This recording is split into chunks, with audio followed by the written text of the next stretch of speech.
Hi, I'm Stephen Ornadel and I'm the Senior Vice President of Security Solutions at Mobileum.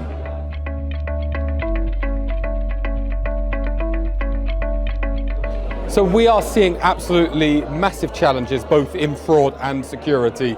The ever-growing complexity of networks gives a much larger surface area of attack for fraudsters and criminals, but also it's just really important to remember we still have the legacy. There's 2G, 3G, 4G networks and now 5G networks. Now, some networks globally may be shutting down 2G or 3G, but mostly they're still all available, still all there, and fraudsters know how to exploit them and how to exploit them systematically. So 5G brings in enormous opportunities, but it also brings in significant threats.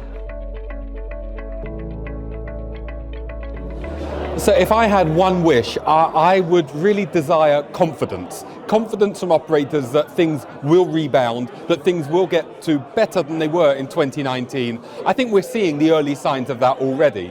But operators need to invest, okay? And investment cycles are long. So the time to decide for new investment to support future growth isn't now. That was already 6 months ago, 9 months ago, a year ago. So operators need to agree on their strategy, what needs investment, and then have those funds available, because right now old technologies are dying out and we do need investment to support ever-growing consumer demand.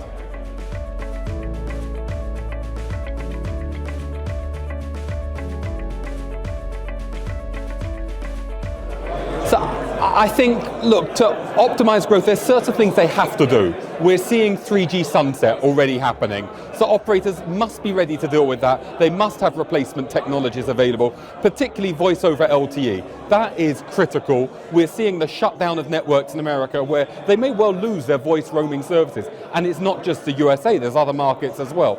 That's also important for voice coming up on 5G as well, because circuit switch is being turned off, it's inefficient. So that's a really important area to focus. But as we see new protocols coming along, for example, 5G steering, that's going to be something, steering may be, let's say, an old solution, but it's an old solution that applies equally to new technologies, and that will give them the efficiencies they need. Furthermore, as the business gets more and more complicated, particularly with the growth of IoT, the discount deals that are happening and taking place between operators are becoming more and more sophisticated in order to support that complexity. They need proper end-to-end solutions to allow them to manage discount agreements, to optimize them, to forecast them, and of course the most important thing, maybe it's slightly dull part, but the settlement of deals. If you don't have settlement of deals, you don't have anything.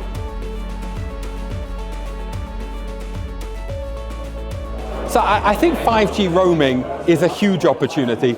I don't think necessarily it's all about faster speeds. Okay, certainly in the market where I live, the UK, the speed boost from 5G seems to have disappeared from the market. So I think we need to look a little bit deeper at 5G and what it offers, and the ability to support millions and millions of connections, okay, at the same time with ultra low latency, having network slicing, in effect a tailored network for an enterprise.